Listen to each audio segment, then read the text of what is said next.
Badida çeke azdidan bir ubud Badida çeke azdidan bir ubud Mafur sazmaze kayfiyat ke çubud Şanidaga kalame nayba avaz Maani dar maani raze baraz রসুল আকরাম সাল্লাল্লাহু আলাইহি ওয়াসাল্লামের সাথে আল্লাহ পাকের দিদার হয়েছে মেরাজের মধ্যে। এখন সাহাবী কয়, ইয়া রাসূলুল্লাহ, আপনি মেরাজে গেছেন এই জন্য আপনার সাথে আল্লাহর দিদার হয়েছে, আমরা তো মেরাজেও যেতে পারবো না, আমাদের সাথে তো আল্লাহ পাকের দিদারও হবে না। আল্লাহর হাবিব কয়, আমার সাহাবী শুনো, আমি তো একবার মেরাজে গেছি, আল্লাহর সাথে একবার দিদার লাভ করছি, আর সেখান থেকে আসার সময় আমি তোমাদের জন্য এমন নেয়ামত নিয়ে আসছি যে তোমরা প্রতিদিন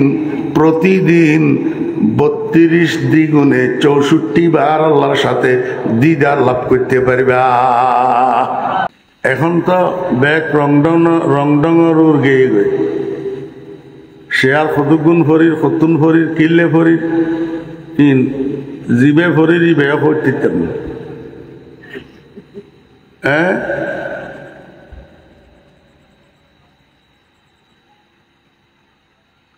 কথা জিন ফর সে আজিবা ফরির দুনুয়ার মজমুনের মধ্যে মুনাসেবত আছে ই নতুন বুঝি।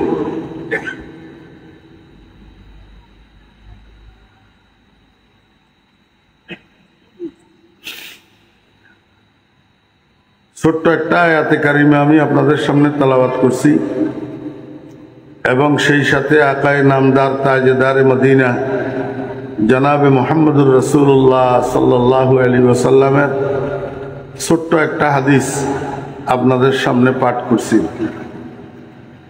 খুব অল্প সময়, অসুস্থ তো, সর্দি কাশি থাকলে, গলা ভাঙ্গা হইলে, নিঃশ্বাস ছোড়ো, কথা বলতে কষ্ট হয়, এই জন্য অল্প সময় শুধু আয়াতের উপরে হাদিসের উপরে 2-4টা কথা বলার আশা করছি আল্লাহ পাক যদি তৌফিক দেন। আল্লাহ সুবহানাহু ওয়া তাআলা ইরশাদ করেন, ইন্নাল্লাযীনা ক্বালু রাব্বুনাল্লাহ। অর্থ কি? কোরআন শরীফ কোন ভাষা? সবাই বলেন, কোরআন শরীফ কোন ভাষা? আমাদের মাতৃভাষা কি? বাংলা। যার কারণে আমরা কোরআন শরীফ বুঝি না, কোরআন শরীফ বুঝি না।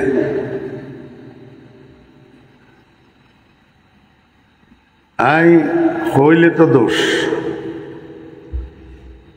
আপনি भी खफा मुझसे है बेगाना बिना खोश मैं जहरे हला हल को कभी कह न सका कौन। জিগর মুরাদাবাদী রহমতুল্লাহ আলাইহি বলেন, আমার উপরে এগানা বেগানা সবাই বেজার, কারণ আমি বিষের পেয়ালারে মিষ্টির পেয়ালা বলতে পারি না।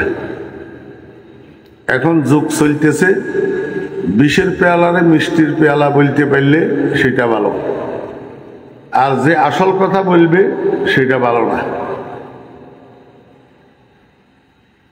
আমরা এমনি দত ফরিবেল লাই দোয়া ইনুসব দত অনারের লেখাত নাই ভালা দোয়া ইনুসব দত আরো অন্যান্য দতল আছে না, দত ফরিবেল লাই মৌলাই সাহেব বহুত না 40 জন লাগে, 40 জন দোয়া ইনুসব দত ফরিবেল লাই। মগর এই 40 জনের ভিতর কজন কোরআন বুঝিন আছে? মৌলাই সাহেব বহুত, মগর কোরআন বুঝিন না কম, বুঝছেন না? আর অনারা জিতারা মৌলাই সাহেব বাল্যকালে মদ্রাসাত ফরন কারণে মদ্রাসাত ফরিন ফরন, অনারা তো আরবি ভাষা জানেন, তো কোরআন কেন বুঝিবেন? ইতাল্লাই আর মদরচল ওলামায়ে কেরামল মদরচা তালেবে এলেমল অনারা সহযোগিতায় কষ্ট করি এই মাহফিল গিনার আয়োজন করে যে কি হল্লাই অনারারে কোরআন বুঝে বেল্লাই, কি হল্লাই কোরআন বুঝে বেল্লাই। তো তো 30 পারা কোরআন একদিনের মাহফিল একখানোর মধ্যে বুঝন সম্ভব না, কথা নয় সম্ভব না। তো অজ্ঞা আয়াতলিও বুঝি উড়ন না, যাতে আসন কষ্ট করি বসন অজ্ঞা আয়াত বুঝি ইয়তুন উড়িবেন, তাহলে এই মাহফিলের সমস্ত আয়োজন সাফল্যমণ্ডিত হবে। বুঝছেন না? ইন্নাল্লাযীনা কালু, নিশ্চয় ওই সমস্ত মানুষ যারা বলেছে, আয় আকাররু, যারা একরার করেছে, স্বীকার করেছে, নিশ্চয় ওই সমস্ত মানুষ যারা স্বীকারোক্তি প্রদান করেছে কিসের? রব্বুন আল্লাহ, আমার রব আল্লাহ, আমার রব আল্লাহ। সুম্মাস্তাকামু, অতঃপর এই স্বীকারোক্তির উপর অটল রয়েছে, অবিচল রয়েছে। তাতানাজ্জালু আলাইহিমুল মালাইকা, অবতীর্ণ হয় তার উপর বা তাদের উপর ফেরেশতা। কোন সময়? আই ইনদাল মউত, মৃত্যুর সময়। তো ফেরেশতা অবতীর্ণ হই কি বলে? আল্লাহ তাখাফু, হে মৃত্যুপথ যাত্রী তুমি ভয় পাইও না, ওয়ালা তাহজানু, পেরেশান হইও না, ওয়া আবশিরু, এবং তুমি সুসংবাদ গ্রহণ করো, বিল জান্নাতিল্লাতি কুনতুম তুআদুন, ওই জান্নাতের, যেই জান্নাতের প্রতিশ্রুতি তোমাদেরকে দেওয়া হয়েছে। আয়াতের অনুবাদ বুঝছেন না? জি, বেশিরভাগ মুরব্বিয়ানে কেরাম ইতাল্লাই চেষ্টা করি যে চট্টগ্রামের ভাষায় কইবেন লাই, যাতে মুরব্বিয়ল বুঝতে কষ্ট নয়। বেশি টনটনিয়া শুদ্ধ ভাষা কইলে অনেক মুরব্বিয়ল আছে বুঝতে না। আসল প্রয়োজনই যে বুঝানোর, আসল দরকার কি ওর বুঝানোর। ন বুঝিলে কথা মনত ন থাকে, মনত ন থাকিলে আমল করা ন যায়। তা আমল করা ন গেলে এডে আইয়ন বইয়ন খন শুনন ব্যাগিন বেকার, ব্যাগিন বেকার। আয়াতের তর্জুমা বুঝছেন না? বাংলা অনুবাদ এই বুঝাই হইতো না, আরো গমগরি বুঝা পড়িব মনত থাকে। ইন্নাল্লাযীনা কালু, নিশ্চয় ওই সমস্ত মানুষ যারা স্বীকারোক্তি দিয়েছে, রব্বুন আল্লাহ, আমার রব আল্লাহ, এবং এই স্বীকারোক্তির উপর মৃত্যু পর্যন্ত অটল রয়েছে, অবিচল রয়েছে। এখন আমাদের বুঝার বিষয় হইল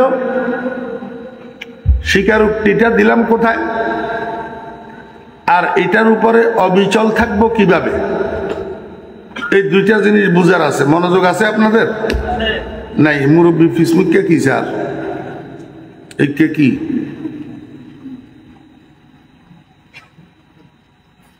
স্বীকারোক্তিটা দিলাম কোথায়, আর এটার উপরে অবিচল থাকবো, অটল থাকবো কিভাবে। এই দুইটা জিনিস আমাদের বুঝার আছে। আল্লাহ পাক যখন মানুষ বানাইলেন, মানুষ মানি মানুষের রুহু, মানুষ মানি মানুষের রুহু। আসল মানুষ শরীরের নাম না রুহের নাম? কথা বলেন। আসল মানুষ শরীরের নাম না রুহের নাম? রুহের নাম। বুঝি বলতেছেন? আপনি যে আপনার আব্বার কবর জিয়ারত করার জন্য যান, 20 বছর আগে আব্বা মারা গেছে, 20 বছর আগে আব্বাকে কবরে দাফন করা হয়েছে। এখনো তো আপনি সারা বছর না গেলেও ঈদের দিন হইলেও বাপের কবর জিয়ারত করার জন্য যান। তো কবরের মধ্যে বাপ আসেনি? কথা কয় না? নাই। তো যদি নাই থাকে তাহলে জিয়ারত মানি সাক্ষাৎ, জিয়ারত মানি সাক্ষাৎ। তো কবর জিয়ারত কিভাবে হয়? আপনি যদিও বাপকে দেখেন না, কিন্তু আপনার আব্বা কবরে থাকি আপনাকে ঠিক মতো দেখে। তো সাক্ষাৎটা একদিক থেকে হইলেও হয়, একদিক থেকে হইলেও হয়। এই জন্য কবর জিয়ারতকে জিয়ারত বলে। যদি একদিক থেকেও সাক্ষাৎ না হইতো তাহলে জিয়ারত বলা হইতো না। এখন আপনি যে বললেন আপনার আব্বার কবরের মধ্যে আব্বা নাই, তো তাহলে সাক্ষাৎ করার জন্য যান কার সাথে? এখন বলতেছেন রুহের সাথে। তাহলে আগে কেন বললেন আব্বা নাই? আসলে আব্বা কবরের মধ্যে আছে না নাই? আছে। কারণ আব্বা কোনো মাটির শরীর এটার নাম না, আসল আব্বা হলো আব্বার রুহের নাম। এবার বুঝছেন নি কথা? তাহলে আসল মানুষ শরীর না রূহ? কবরের আযাব, কবরের শান্তি, কবরের শাস্তি, এগুলার সাথে সম্পর্ক শরীরের না রুহের? রুহের।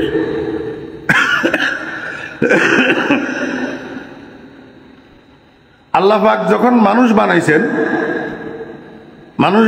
মানে মানুষের রুহু বানাইছেন, আদমকেও বানাইছেন, আদমের সন্তানদেরকেও বানাইছেন, কিন্তু এখনো কাউকে দুনিয়াতে পাঠানো হয় নাই। আদম আলাইহিস সালামকেও পাঠান নাই, আদম আলাইহিস সালামের সন্তানদেরকেও পাঠান নাই। এমত অবস্থায় আল্লাহ পাক আদম সন্তানদেরকে নিয়ে একটা মহা সম্মেলনের ব্যবস্থা করছেন। কিসের মহাসম্মেলন? যেই মহাসম্মেলনের মধ্যে শত সহস্র কোটি আদম সন্তান যারা কিয়ামত পর্যন্ত দুনিয়াতে আসবে, এদের সবাই সেই মহাসম্মেলনে উপস্থিত ছিল। জানা থাকলে বলুন তো, এই মহাসম্মেলনটা কোথায় অনুষ্ঠিত হইল?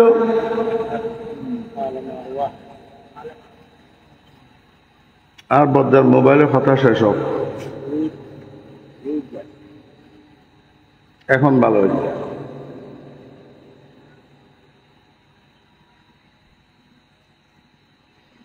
এট এ টাইম একজন মানুষের দ্বারা দুই খাম নয়, কথা বুঝছেন না? এই মহাসম্মেলনটা কোথায় অনুষ্ঠিত হয়েছে? আলমে আরওয়াহতে, রুহু জগতে। রুহু জগতে বিস্তারিত বলার জন্য অনেক সময়ের দরকার, এগুলা অনেক বুঝার বিষয় আছে।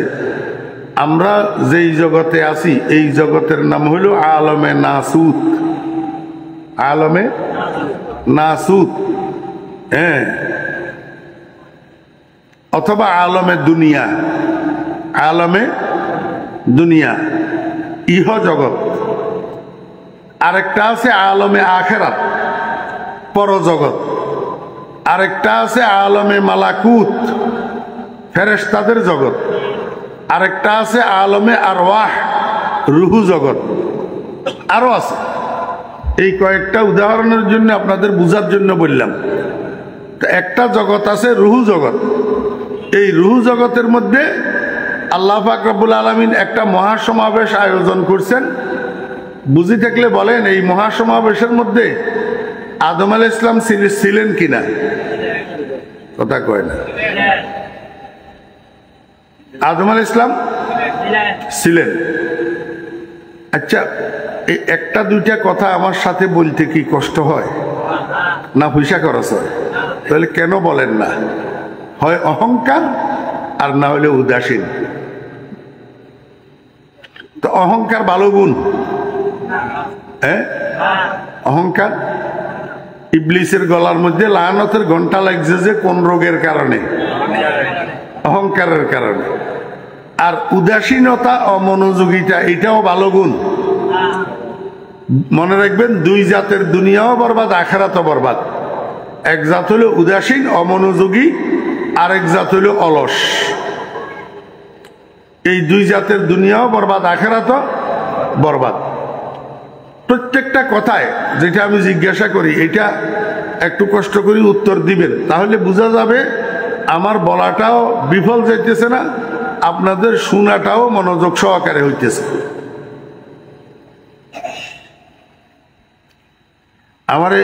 আমি অসুস্থ, বেশি কথা বলাইলে আইয়েন না। এই যে বেদরকারি কথা বলাইলে আইতেছেন শুধু কথা না বলার কারণে। রুহু জগতের এই সমাবেশের মধ্যে আদম আলাইহিস সালাম ছিলেন কিনা? শীস আলাইহিস সালাম ছিলেন, নূহ আলাইহিস সালাম ছিলেন, ইব্রাহিম আলাইহিস সালাম ছিলেন, নমরুদ ছিল কিনা? মুসা আলাইহিস সালাম ছিলেন, ফেরাউন ছিল কিনা? মুহাম্মদুর রাসূলুল্লাহ সাল্লাল্লাহু আলাইহি ওয়াসাল্লাম ছিলেন এই সমাবেশে? ছিলেন। আবু জেহেল ছিল কিনা? বর্তমান খানায়ে কাবার এবং মসজিদে নববীর সকল কার্যক্রমের যিনি প্রধান, রইসু শুউনিল হারামাইন শরীফাইন, হযরত মাওলানা আব্দুর রহমান সুদাইস দামাত বারকাতুল আলিয়া এই সমাবেশে ছিলেন। ডোনাল্ড ট্রাম্প ছিল, মোদি দাদা ছিল। তার মানে এটা এমন এক সমাবেশ যেখানে আদম সন্তানদের কেউ অনুপস্থিত ছিল না। সেখানে এই শত সহস্র কোটি আদম সন্তানদেরকে সামনে লইয়া আল্লাহ পাক রব্বুল আলামিন জিজ্ঞেস করলেন, আলাস্তু বিরাব্বিকুম? আলাস্তু অর্থ কি? আমি কি তোমাদের রব নই? আমি কি তোমাদের রব নই? আল্লাহ পাক জিজ্ঞেস করলেন কিসের ব্যাপারে? রব হওয়ার ব্যাপারে। কিসের ব্যাপারে? অথচ আমরা ঈমান আনলাম কি পড়ি?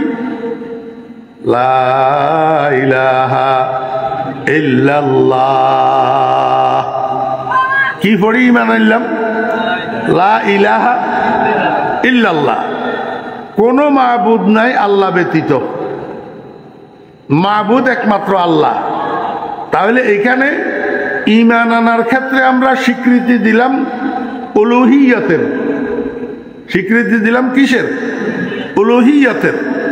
আর সেখানে আল্লাহ পাক আমাদেরকে প্রশ্ন করলেন স্বীকৃতি আদায় করার জন্য রুবুবিয়তের।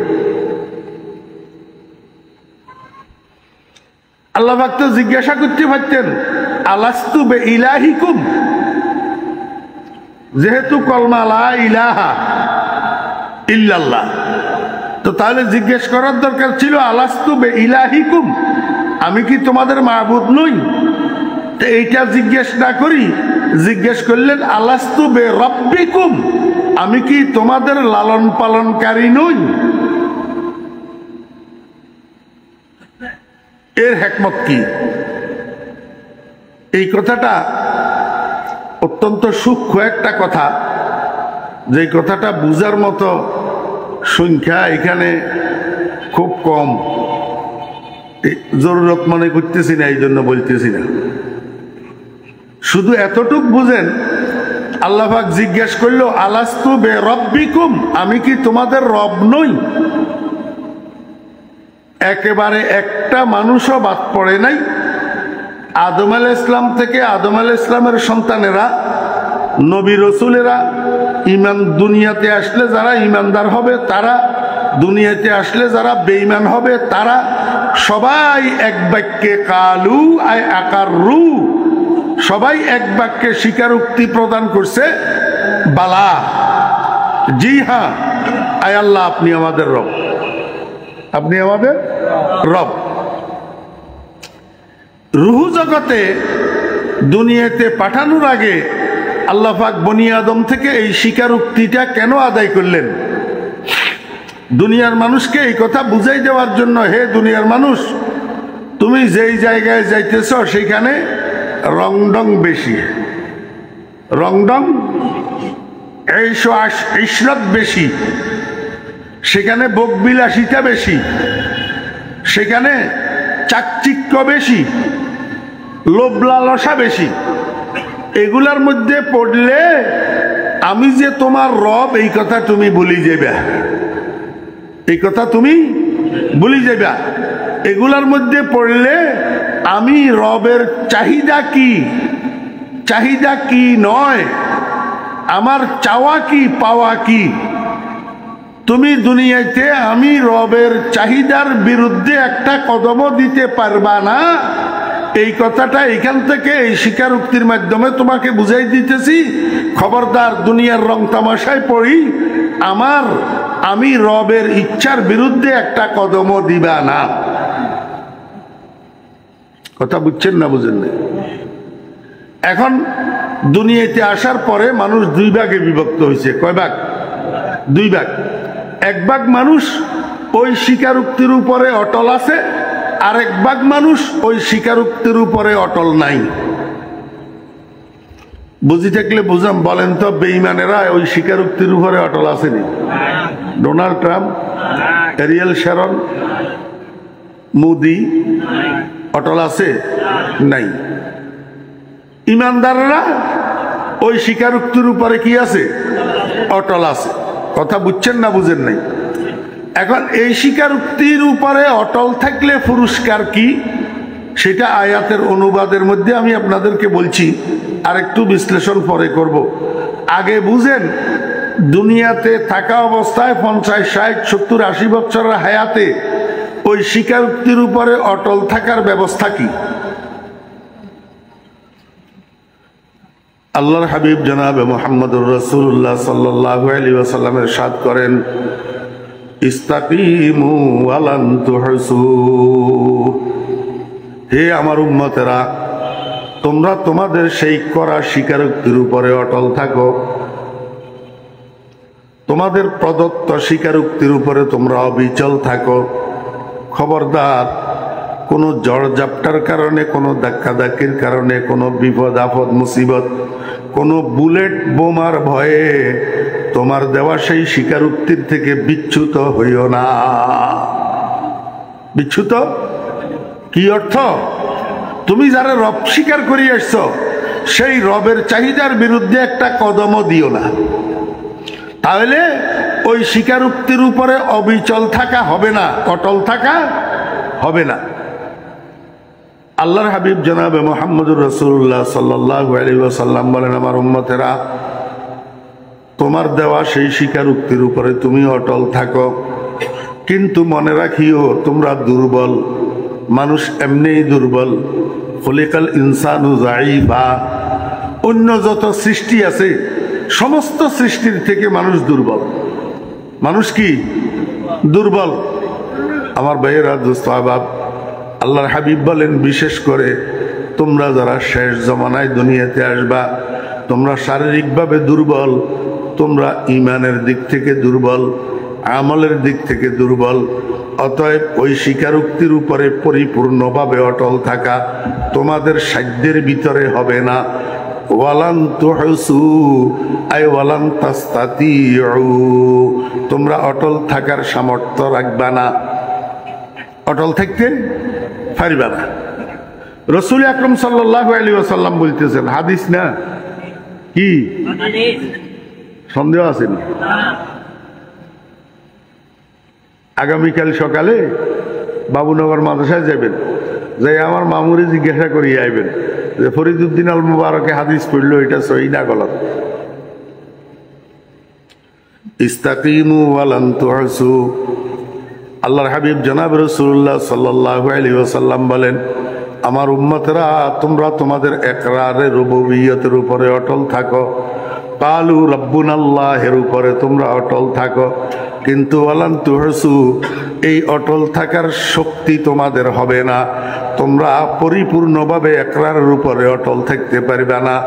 তবে আমার কাছে একটা বুদ্ধি আছে, তোমরা যত ইবাদত বন্দেগী করো, এই সমস্ত ইবাদত বন্দেগীর মধ্যে একটা ইবাদত হলো সর্বোত্তম ইবাদত, সর্বশ্রেষ্ঠ ইবাদত। ওয়ালামু আন্না খায়রা আমালিকুম আস-সালাত।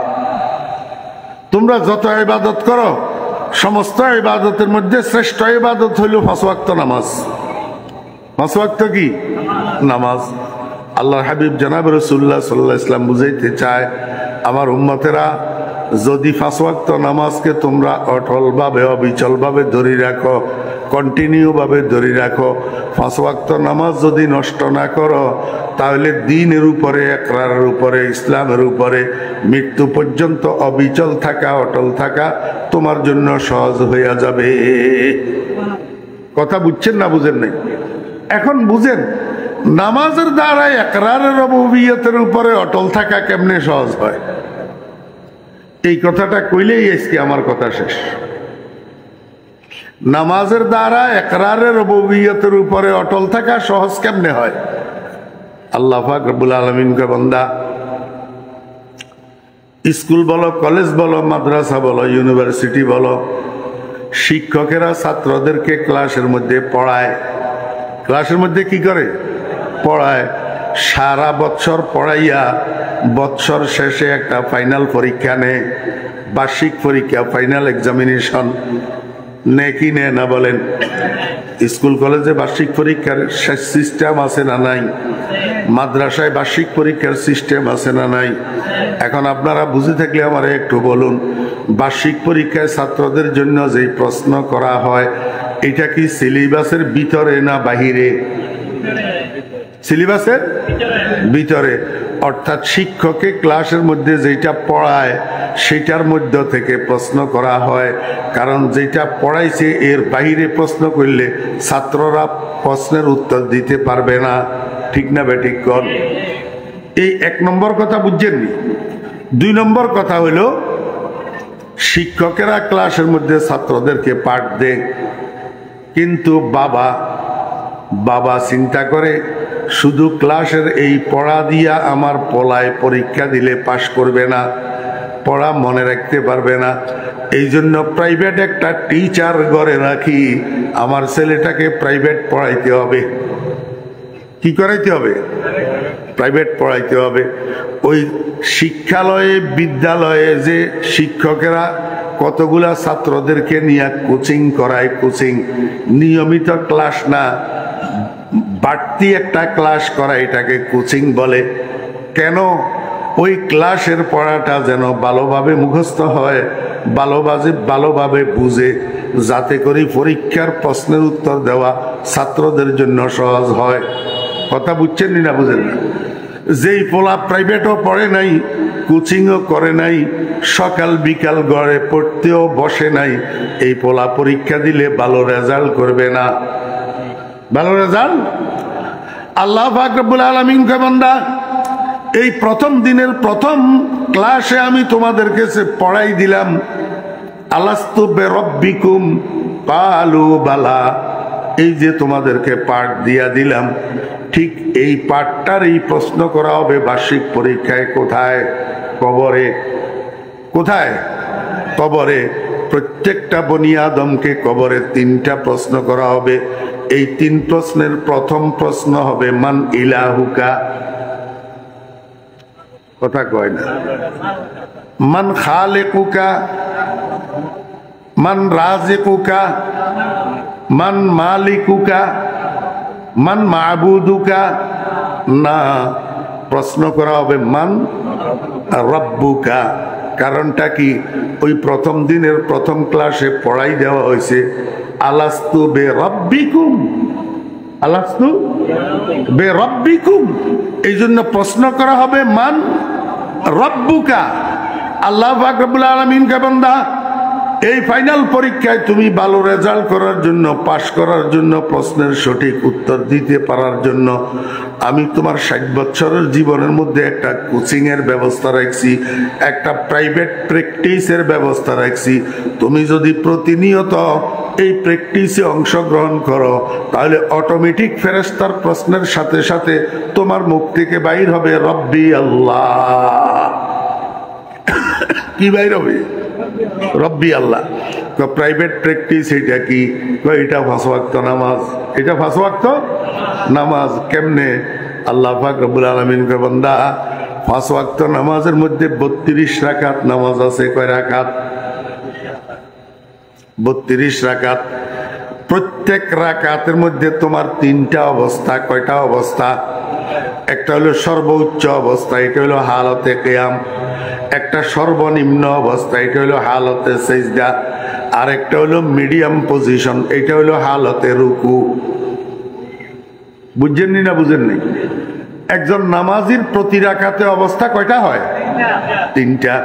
একটা দণ্ডায়মান অবস্থা, আরেকটা রুকুর অবস্থা, আরেকটা সিজদার অবস্থা, যেটা সর্বনিম্ন অবস্থা। সর্বনিম্ন অবস্থা আমার ভাইয়েরা দোস্ত আবাব, যদিও অবস্থাটা সর্বনিম্ন, কিন্তু নামাজের মধ্যে সর্ব উত্তম অবস্থা হইল সেই অবস্থাটা যেটাকে হালতে সিজদা বলা হয়। এটা হলো নামাজের মুখ্য অংশ। নামাজের কি মুখ্য অংশ? কোনটা বলেন? সিজদা। নামাজের মুখ্য অংশ কি? সিজদা। কেন? আমার ভাইয়েরা দোস্ত আবাব, রাসূল আকরাম সাল্লাল্লাহু আলাইহি ওয়াসাল্লাম মেরাজ শরীফ থেকে আসি, পরের দিন ফজরের নামাজের পরে সাহাবীদের সামনে যখন মেরাজের ঘটনা বর্ণনা করতেছেন, একজন সাহাবী কয়, ইয়া রাসূলুল্লাহ, আপনি মেরাজ শরীফ গেছেন, আপনার সাথে আল্লাহ পাকের দিদার হইছে, দর্শন হইছে। রাসূল আকরাম সাল্লাল্লাহু আলাইহি ওয়াসাল্লামের সাথে আল্লাহ পাকের দিদার হইছে না হয় নাই? বদিদা আছে কে আজদিদান বিরুবুত, বদিদা আছে কে আজদিদান বিরুবুত, মফুর সাজমাজে কাইফিয়ত কে চুবুত, শনিদাগা কালামে নাইব আওয়াজ, মানি দর মানি রাজ বারাজ।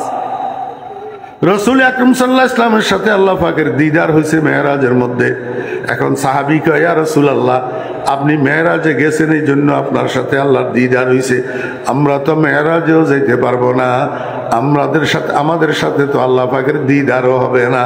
আল্লাহর হাবিবকে, আমার সাহাবী শুনো, আমি তো একবার মেরাজে গেছি, আল্লাহর সাথে একবার দিদার লাভ করছি, আর সেখান থেকে আসার সময় আমি তোমাদের জন্য এমন নেয়ামত নিয়ে আসছি যে তোমরা প্রতিদিন 32 দ্বিগুণে 64 বার আল্লাহর সাথে দিদার লাভ করতে পারবা। কয়বার? আল্লাহু আকবার। এক এক রাকাতে সিজদা কয়টা? দুইটা। তাহলে 32 রাকাতে সিজদা কয়টা? 64টা। প্রত্যেকটা নামাজি যদি প্রকৃত নামাজি হয়, যদি প্রকৃত যত্ন সহকারে সিজদা করে, আমার ভাইরা আয়নার মতো পরিষ্কার একটা অন্তর লইয়া যদি সিজদা করে, পরিপূর্ণ খুশু খুজুর সাথে যদি সিজদা করে, একাগ্রতার সাথে যদি সিজদা করে, মনোযোগ সহকারে যদি সিজদা করে, ওই প্রত্যেকটা সিজদা একজন নামাজির জন্য আল্লাহ পাকের মেরাজে পরিণত হয়। কিসে পরিণত হয়? আমার ভাইরা দোস্ত আবাব, আমাদের যদিও বুঝতে কষ্ট হয়, আমাদের দাদা পীর ফটিয়ার হযরত মুফতি আজিজুল হক সাহেব নব্বারাল্লাহু মারকাদাহু, ফটিয়ার মুফতি শাহ হুজুর রাহমাতুল্লাহ আলাইহি শেষ রাত্রে তাহাজ্জুদের নামাজের পরে বসে বসে আল্লাহর দরবারে কান্দে, মাল ও দৌলত কি হাওয়া সে দিল সে নিকাল, दिल को पुरअनवार कर ऐजुल जलाल, दिल हो आए ना तेरी दीदार का, सर झुका कर देख लो तेरा जमाल। मुफ्ती साहब रहमतुल्लाह अलैह पागल ना कांदे का कि कोई कांदे, या अल्लाह दुनियार माल दौलतेर मोहब्बत, दुनियार माल दौलतेर लोभ लालसा, दुनियार माल दौलतेर प्रति आकर्षण, এইটাই মানুষের দিলেরে অন্ধ বানাই দে, অন্ধ মানুষের দিলেরে অন্ধ বানাই দে। আয় আল্লাহ, মাল দৌলতের মহাব্বত আমার দিলে তুমি বাইর করি, আমার দিলটারে তুমি একটু আলোকিত করে দাও। আয় আল্লাহ, আমার কলবটারে তুমি এমন পরিষ্কার পরিচ্ছন্ন স্বচ্ছ আয়নার মতো করে দাও, আমি সিজদায় গেলে এই কলবের আয়নার মধ্যে যেন তোমার দিদার লাভ করতে পারি। दिल हो आए ना तेरी दीदार का, दिल हो आए ना तेरी दीदार का, सर झुका कर देख लो तेरा जमाल। আমরা তো কলবের সেই পরিমাণ পরিষ্কার বানাইতে পারি নাই, সেই পরিমাণ স্বচ্ছ বানাইতে পারি নাই। আমাদের কলব তো আয়নার মতো না, এই জন্য ওই সিজদা আমাদের জন্য মেরাজে পরিণত হয় না। আমার ভাইয়েরা দোস্ত আহবাব, সর্বনিম্ন অবস্থা হলো সিজদার অবস্থা। কিসের অবস্থা? সিজদার অবস্থা। এটা নামাজের মুখ্য অংশ। সিজদা মানি কি বুঝেননি? সিজদা মানি কি? আয় আল্লাহ, আমি আমার এই দামি কপালটা, সম্মানী কপালটা যেই কপালের দ্বারা দুনিয়ার মানুষের মধ্যে আমার পরিচয় ঘটে, এই দামি কপালটারে নিচের দিকে নামাইতে নামাইতে নামাইতে নামাইতে একেবারে মাটির উপরে রাখলাম। এই কথা বুঝানোর জন্য মাওলা আমার কাছে অহংকার করার কোনো কিছু নাই, তুমি বড়র বড় বড়র বড়, তুমি আলা মাওলা। অহংকারের দাবিদার একমাত্র তুমি, অহংকারের হকদার একমাত্র তুমি। আমি নতি স্বীকার করলাম, আমার কাছে অহংকার করার মতো কিছু নাই। আল্লাহ কয় বান্দা ঠিক বলছ, এইভাবে যদি সারাটা জীবন সিজদা করস, এইভাবে যদি একাগ্রতার সাথে সিজদা করিস, এইভাবে যদি খুশু খুজুর সাথে সিজদা করিস, তাহলে তোর মধ্যে আর অহংকারের রোগ থাকবে না। তোর মধ্যে নম্রতা আসবে, তোর মধ্যে ভদ্রতা আসবে, তোর মধ্যে নমনীয়তা আসবে, তোর মধ্যে সহনশীলতা আসবে, তোর মধ্যে পরের উপকারের খেয়াল আসবে। কিন্তু দেখা যায় আমরা কিছু মানুষ এখন আগের কাতারে, প্রথম কাতারে যাইয়া নামাজ পড়ি, কিন্তু আমাদের কথায় কথায় শুধু অহংকার টপকে, শুধু অহংকার জ্বরে, আমাদের কাজে কর্মে শুধু অহংকার বহির প্রকাশ পায়। বোঝা যায় সেজদা ঠিক হইতেছে না। সেজদা কি হইতেছে না? নামাজি মানুষ নম্র হয়, নামাজি মানুষ ভদ্র হয়, নামাজি মানুষ নমনীয় হয়, নামাজি মানুষ সহনশীল হয়। নামাজি মানুষের মুখের দ্বারা, নামাজি মানুষের হাতের দ্বারা দুনিয়ার কোনো মানুষ শরীরে কষ্ট পায় না, দুনিয়ার কোনো মানুষ শরীরে কষ্ট পায় না, দুনিয়ার কোনো মানুষ মনে কষ্ট পায় না, দুনিয়ার কোনো মানুষের আর্থিক ক্ষতি হয় না একজন নামাজি মানুষের দ্বারা। এখন আমরা নামাজও পড়ি, মানুষের সাথে কুকুরের মতো গেউ গেউ করি। আমার ঘরের মানুষও আমার দেখতে পারে না, বাহিরের মানুষও দেখতে পারে না, এই অহংকারের কারণে। আল্লাহ কয় বান্দা তোর সেজদা ঠিক হইতে না, সেজদা ঠিক কর। যদি সেজদা ঠিক করতে পারস, তাহলে অটোমেটিক তোর মধ্যে নমনীয়তা আসবে, ভদ্রতা আসবে, নম্রতা আসবে, সহনশীলতা আসবে, অহংকারের রোগ তোর থেকে বিদায় হয়ে যাবে। আল্লাহু আকবার। সেজদা সেজদা। আল্লাহ পাক রব্বুল আলামিন কয় বান্দা তিনটা অবস্থা তোর, প্রত্যেক রাকাতে তিনটা অবস্থা। একটা দণ্ডায়মান অবস্থা, আরেকটা সেজদার অবস্থা, আরেকটা মিডিয়াম পজিশন রুকুর অবস্থা। এই তিন অবস্থায় তুই কি করবি? তোর ওই প্রথম দিনের স্বীকারোক্তির পড়াটারে তুই তাজা কর, সেটারে স্মরণ কর, সেটারে রিনিউ কর, সেটারে মুখস্থ কর। তুই দাঁড়ানো অবস্থায় বল আলহামদুলিল্লাহি, কথা কয় না, রব্বিল আলামিন কইতো ইলাহিল আলামিন হোক না, আলহামদুলিল্লাহ ইলাহিল আলামিন হইতে কি অসুবিধা কি? আল্লাহ কয় বেশি ছাপাবাজি করিও না, বেশি পণ্ডিতির দরকার নেই, যেটা পড়াই দিছি সেইটা পড়ো, যেটা পড়াই দিছি সেইটা পড়ো। বলো আলহামদুলিল্লাহি রব্বিল আলামিন। এবার রুকুর হালতে যাও, সেখানে যাইয়া সেই পড়াটা তোমার পাঠ করা পড়াটারে আবার পড়ো, আবার নবায়ন করো, আবার স্মরণ করো, আবার মুখস্থ করো। বলো সুবহানা রব্বিয়াল আজিম। দেখেন এইখানেও অন্য কোনো সিফতি নাম নাই। সুবহানা খালিকিয়াল আজিম, সুবহানা মালিকিয়াল আজিম নাই। আল্লাহ কয় পণ্ডিতি করিও না, যেটা পড়াই দিছি সেইটা পড়ো। সুবহানা রব্বিয়াল আজিম। আবার রব। দাঁড়ানো অবস্থায় রবের প্র্যাকটিস, রুকু অবস্থায় রবের প্র্যাকটিস। এবার কয় বান্দা সিজদাত যা, একেবারে সর্বনিম্ন পজিশনে পতিত হও, সেখানে যাইয়া আবার সেই পড়াটারে রিনিউ কর, নবায়ন কর, আবার পড়, বারবার পড়, দৌড়াই দৌড়াই পড়, দৌড়াই দৌড়াই। দেখেন না নুরানির হুজুররা আবার আবার বলো, আবার বলো, আবার বলো, কয়নি আবার পড়। এবার কি পড়বি? আবার ক সুবহানা ইলাহিয়াল আলা রব্বিয়াল আলা। আল্লাহ কয় পণ্ডিতির দরকার নাই, অন্য কিছু কইও না, যেটা পড়াই দিছি সেটা আবার পড়ো। সুবহানা রব্বিয়াল আলা। তাহলে এক এক রাকাতে কয়বার কয়বার? তিনবার তিনবার। এক এক রাকাতে কয়বার কয়বার? তিনবার তিনবার। তাহলে 32 রাকাতে কয়বার হয়? 96 বার। কয়বার? 96 বার। আল্লাহ কয় রাত্র দিন 24 ঘন্টার ভিতরে 96 বার ওই একরারে রুবুবিয়তের তজদিদ করবি, একরারে রুবুবিয়তের তজদিদ করবি, একরারে রুবুবিয়তের রিনিউ করবি, বারবার পড়ি ঘুরে ঘুরে পড়বি। 24 ঘন্টার ভিতরে আল্লাহু আকবার, 24 ঘন্টার ভিতরে এই 3 3 32 96, 3 32 কয়বার 96। এবারে হিসাব করেন 96 রে 7 দিয়ে গুণ করেন, ফটকরি করেন না মোবাইলের ভিতরে একজনে 96 রে 7 দিয়ে গুণ করেন। আল্লাহ কত? হ্যাঁ 600। 7 বার কিনলে কইলাম আলহামদুলিল্লাহ রব্বিল আলামিন কয়বার? একবার। সূরা ফাতিহা কয়বার? একবার। সুবহান রাব্বিয়াল আযীম কমপক্ষে কয়বার? 3 বার। সুবহান রাব্বিয়াল আলা কমপক্ষে কয়বার? 3 বার।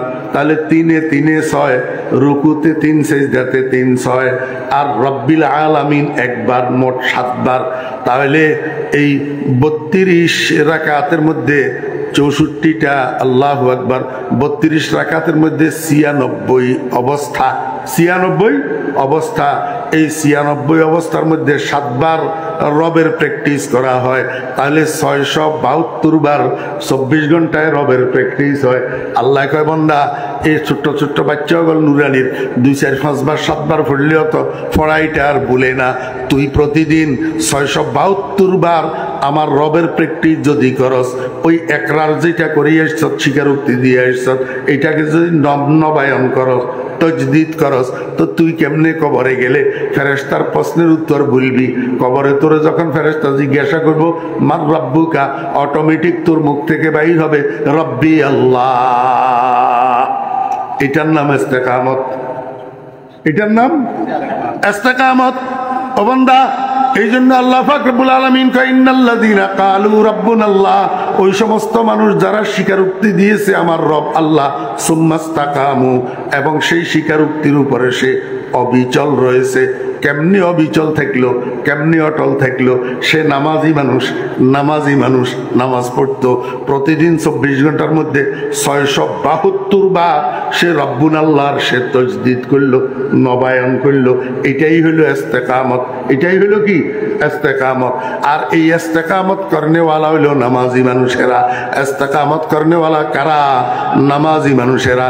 যারা নামাজি মানুষ তারা মুস্তাকিম আলা ইকরারির রুবুবিয়ত, মুস্তাকিম আলা ইকরারির রুবুবিয়ত যদি পাওয়া যায়, সুম্মাস্তাকামু যদি হয়। আল্লাহ কয় মরার সময় মানুষ যখন মৃত্যু শয্যায় শায়িত হয়, সাকরাতে মউত যখন শুরু হইয়া যায়, সাকরাতে মউত যখন শুরু হইয়া যায়, একদিকে আজরাইল আইছে রূহ নেওয়ার জন্য, অরিজিনাল শরীর নিয়া, অরিজিনাল চেহারা নিয়া, অরিজিনাল আকৃতি নিয়া। আজরাইলের চেহারা শরীর, আজরাইলের আকৃতি অরিজিনালটা মানুষে দেখলে স্থির থাকার মতো না, ভীত সন্ত্রস্ত হইয়া যাবে। কি হইয়া যাবে? ভীত সন্ত্রস্ত। যখন আজরাইলের দেখবে রূহ নেওয়ার জন্য এসছে, তখন মানুষের চক্ষু বড় বড় হইয়া যায়, চক্ষু উপরের দিকে স্থির হইয়া যায়। আমার ভাইয়েরা, দোস্ত আবাব, আজরাইলের ভয়ে মানুষের পায়খানা প্রস্রাব বাইর হইয়া বিছানা ভর্তি হইয়া যায় আজরাইলের ভয়ে। এই সময়ের মধ্যে একদিকে আজরাইল আইছে রূহ নেওয়ার জন্য, আরেক দিকে মৃত্যু শয্যার পাশে আরেকটা ফেরেশতা আসছে, আরেকজন ফেরেশতা, তাতানাজ্জালু আলাইহিমুল মালাইকা, আরেকজন ফেরেশতা আসছে। বুঝি থাকলে বলেন না, মরার আগে না পরে? সবাই বুঝে নেই, মরার আগে না পরে? এখনো রুহু গেছে নি? এখনো রুহু যায় নাই, এখনো জিন্দা। এখনো কি জিন্দা? এমত অবস্থায় ফেরেশতা একটা ফাঁসে দিয়ে আসি বসি কয়, ও আল্লাহর বান্দা, ও মৃত্যুপথ যাত্রী, আজরাইলের শরীর যত বড় হোক, আজরাইলের চেহারা যত ভয়ঙ্কর হোক, তাতে তোমার অসুবিধা কি? তুমি ভয় পাইও না, তুমি ভয় পাইও না। আল্লাহ তাখাফু ওয়ালা তাহজানু, তোমরা তুমি এগুলা নিয়ে টেনশনই করিও না, এগুলা নিয়ে তুমি টেনশনে করিও না, বরং আবশিরু বিল জান্নাতিল্লাতী কুনতুম তুআদুন। আল্লাহ পাক কোরআনের মাধ্যমে, রাসূলের মাধ্যমে, উলামায়ে কেরামরা তোমাদেরকে আল্লাহর পক্ষ থেকে যে প্রতিশ্রুতি শুনাইছিল, কি প্রতিশ্রুতি? ইন্নাল্লাযীনা আমানু ওয়া আমিলুস সালিহাত কানাত লাহুম জান্নাতুল ফিরদাউসি নুজুলা। যে প্রতিশ্রুতি আল্লাহ পাক দিয়েছিল কোরআনের মাধ্যমে, রাসূলের মাধ্যমে, যেগুলা কোরআন থেকে, হাদিস থেকে উলামায়ে কেরামরা তোমাদেরকে শুনাইছিল, তোমার সেই প্রতিশ্রুত জান্নাতের তুমি সুসংবাদ গ্রহণ করো। কি মানি? ও মুর্দা, ও মৃত্যুপথ যাত্রী, তুমি ভয় পাইও না, তুমি টেনশন করিও না। তোমার চক্ষুগুলা বন্ধ হওয়ার দেরি, আর দুনিয়ার মানুষ তোমারে শুধু মাটির নিচে ঢুকাই দেওয়ার দেরি, দাফন করার দেরি। দাফনের সাথে সাথে তোমার কবরটা জান্নাতের টুকরা হয়ে যাবে। আল কবরু রাউযাতুম মির রিয়াজিল জান্নাহ। বুঝে থাকলে বলুন না, এই সুসংবাদ রুহু বাইর হওয়ার পরে না আগে? হ্যাঁ, আমার ভাইয়েরা, দোস্ত আহবাব, এখন আমাকে একটু বলুন, ও লেলাংবাসী যুবক ভাইয়েরা, তরুণ ভাইয়েরা, ও পর্দার আড়ালের মা বোনেরা, মৃত্যুর সময় এরকম একটা সুসংবাদ আমাকেও দেওয়া হোক। একজন ফেরেশতা আজরাইল ছাড়া আর একজন রহমতের ফেরেশতা আমার শয্যা পাশে অবতীর্ণ হোক, আমাকে বলুক, ও মুর্দা, তুমি ডরাইও না, তুমি টেনশন করিও না, তুমি জান্নাতের সুসংবাদ গ্রহণ করো। এই কথাটা পাওয়ার জন্য কে কে আগ্রহী আছেন বলেন না? কে কে আগ্রহী? জিন্দা থাকতে জান্নাতের সুসংবাদ, জিন্দা থাকতে জান্নাতের সুসংবাদ। কিন্তু এই সুসংবাদ কারা পাবে? সুম্মাস্তাকামু, যারা ইকরারের রুবুবিয়তের উপরে অটল থাকে। এখন ইকরারের রুবুবিয়তের অটল থাকার ব্যবস্থা কি? ইকরারের রুবুবিয়তের উপরে অটল থাকার ব্যবস্থা হইল 5 ওয়াক্ত নামাজ। 5 ওয়াক্ত কি? নামাজ। এই জন্য রাসূল আকরাম সাল্লাল্লাহু আলাইহি ওয়াসাল্লাম কয়, ইস্তাকিমু ওয়ালান তুহসু ওয়া'লামু আন্না খায়রা আ'মালিকুম আস-সালাত। হযরত নানুহুর হুজুর রাহমাতুল্লাহ আলাইহি বলতেন, ওরা ফাতিলের ভাত বেয়াক গুণ, এক ফোঁয়ারে ডালি দিবি না। ফাতিলের ভাত বেয়াক গুণ, এক ফোঁয়ারে প্লেটের মধ্যে ডালি দিলে খাওয়া যায় না? খাওয়ানো যায়। ইদাল্লাই লম্বা ওয়াজ মনে না থাকে, লম্বা ওয়াজ মনে না থাকে। এমনিও তো এই মাগরিবের পর থেকে এই পর্যন্ত কয়জনে করছে? 5 জন। কয়জন? 5 জন। আমি সহ মোট কয়জন হয়েছে? 5 জন। কয়জনের কয়টা ওয়াজ মনে রাখতে পারছেন? তাহলে এখান থেকে কি নিয়ে যাবেন? কালকে সকাল থেকে কিসের উপরে আমল করবেন? এই একটা ডোজ আমি আপনাদেরকে দিলাম, যে ইকরার রুবুবিয়তের অটল থাকা, এটার উপরে মৃত্যুসজ্জায় জান্নাতের সুসংবাদ, আর অটল থাকার ব্যবস্থা হইল 5 ওয়াক্ত নামাজ। 5 ওয়াক্ত কি? নামাজ। কারণ নামাজের মধ্যে প্রত্যেক রাকাতে 3 অবস্থায় ইকরার রুবুবিয়তের তাজদীদ আছে 7 বার। কয়বার? 7 বার। প্রতি রাকাতে ইকরার রুবুবিয়তের স্বীকারোক্তির নবায়ন আছে প্রতি রাকাতে 3 অবস্থায় 7 বার। 3 অবস্থায় 7 বার। 24 ঘন্টার 32 রাকাত নামাজে মোট 672 বার এই ইকরার রুবুবিয়তের নবায়ন আছে। বিদায় যেই মানুষটা নামাজের সাথে সম্পর্ক রাখে, এই মানুষটা কখনোই না সে ইকরার রুবুবিয়তের থেকে, দ্বীনের থেকে, ইসলামের থেকে বিচ্যুত হইতে পারে না। আল্লাহ পাক আমাদেরকে বুঝার এবং আমল করার তৌফিক দান করেন। ওয়া আখিরু দাওয়ানা আনিল হামদুলিল্লাহি রাব্বিল আলামিন ওয়া সাল্লাল্লাহু তাআলা আলা খাইরি খালকিহি মুহাম্মাদি ওয়া আলিহি ওয়া সাহবিহি আজমাইন। দুরূদ শরীফ পড়েন। আল্লাহুম্মা সাল্লি আলা মুহাম্মাদি ওয়া আলা আলি মুহাম্মাদ কামা সাল্লাইতা আলা ইব্রাহিম ওয়া আলা আলি ইব্রাহিম ইন্নাকা হামিদুম মাজিদ। আল্লাহুম্মা বারিক আলা মুহাম্মাদি ওয়া আলা আলি মুহাম্মাদ কামা বারাকতা আলা ইব্রাহিম ওয়া আলা আলি ইব্রাহিম ইন্নাকা হামিদুম মাজিদ। আস্তাগফিরুল্লাহাল্লাযী লা ইলাহা ইল্লা হুয়াল হাইয়ুল কাইয়্যুম ওয়া আতুবু ইলাইহি। লা হাওলা ওয়া লা কুওয়াতা ইল্লা বিল্লাহিল আলিয়্যিল আযীম। আস্তাগফিরুল্লাহাল্লাযী লা ইলাহা ইল্লা হুয়াল হাইয়ুল কাইয়্যুম ওয়া আতুবু ইলাইহি ওয়া লা হাওলা ওয়া লা কুওয়াতা ইল্লা বিল্লাহিল আলিয়্যিল আযীম। আলহামদুলিল্লাহি রাব্বিল আলামিন ওয়াস সালাতু ওয়াস সালামু আলা আশরাফিল আমবিয়া'i ওয়াল মুরসালিন। ربنا ظلمنا أنفسنا وإن لم تغفر لنا وترحمنا لنكونن من الخاسرين ربنا هب لنا من أزواجنا وذرياتنا قرة أعين واجعلنا للمتقين إماما رب ارحمهما كما ربياني صغيرا يا الله या अल्लाह आजकल महफिल के कबूल फरमा, या अल्लाह महफिल के कबूल फरमा, या अल्लाह महफिल के कबूल फरमा। या अल्लाह शुरू থেকে শেষ পর্যন্ত যত আলোচনা হয়েছে দয়া করে ভুল ত্রুটিগুলা মাফ করে দেন, সহি কথাগুলাকে আমাদের হেদায়েতের জরিয়া বানান, আমলের জরিয়া বানান। ইয়া আল্লাহ এই মাহফিলকে কেন্দ্র করে আমাদেরকে পরিপূর্ণ হেদায়েত দান করে দেন, আমাদেরকে প্রত্যেককে তওবা নসিব করে দেন। ইয়া আল্লাহ এই মাহফিলের যারা আয়োজন করেছেন টাকা দিয়া, পয়সা দিয়া, শ্রম দিয়া, সময় দিয়া, প্রত্যেকের মেহনত কোরবানি দান সদকাগুলাকে কবুল ফরমান। আয় আল্লাহ আল্লাহ ওনাদেরকে আপনার গায়েবের খাজানা থেকে উত্তম বিনিময় দান করেন। ইয়া আল্লাহ, ইয়া আল্লাহ এই মাহফিলের উসিলায় এলাকার উপরে রহমত নাজিল ফরমান, সমস্ত কবরস্থানগুলির মুর্দেগানের কবরে আযাব মাফ ফরমান। ইয়া আল্লাহ এই মাহফিলের উসিলা এলাকার সমস্ত যুবক তরুণদেরকে নামাজি বানাইয়া দেন। ইয়া আল্লাহ পর্দার আড়ালের মা বোনদেরকে নেককার দিনদার পর্দানশী বানাইয়া দেন। আয় আল্লাহ মা বোনদের মনের নেক কামনা বাসনা পূরণ করে দেন, সমস্ত মা বোনদের জীবনের গুনাহগুলো মাফ করে দেন। ইয়া আল্লাহ এই মাহফিলকে কিয়ামত পর্যন্ত চালু রাখেন। ইয়া আল্লাহ, আল্লাহ আমরা আপনার কতিপয় গুনাহগার বান্দা খালি খালি দুই খানা হাত আপনার শাহী দরবারে উঠাইছি, আমাদের হাতগুলারে খালি ফেরত দিয়েন না, আপনার রহমতের দ্বারা ভর্তি করে দেন, আপনার মোহাব্বত দিয়া ভর্তি করে দেন। ইয়া আল্লাহ আপনার বরকত দিয়া ভর্তি করে দেন। ইয়া আল্লাহ এই মাহফিলের উপরে হযরত নানুপুরি হুজুর রহমতুল্লাহ আলাইহির রুহানি ফয়ুজাত জারি করে দেন। আয় আল্লাহ আমার কলিজার টুকরা শেখ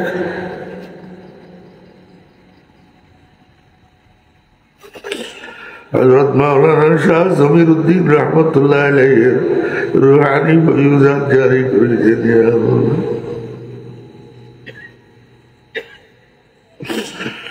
मुझे ईमान बजाए शेख आलम सुल्तान अहमद वली बासखा दे, मुझे अरफा बजाए मुर्शिद मत ज़मीरुद्दीन इमाम आरिफा दे, मुझे इखलास बजा है सैयद मन बज़लुर रहमा इमाम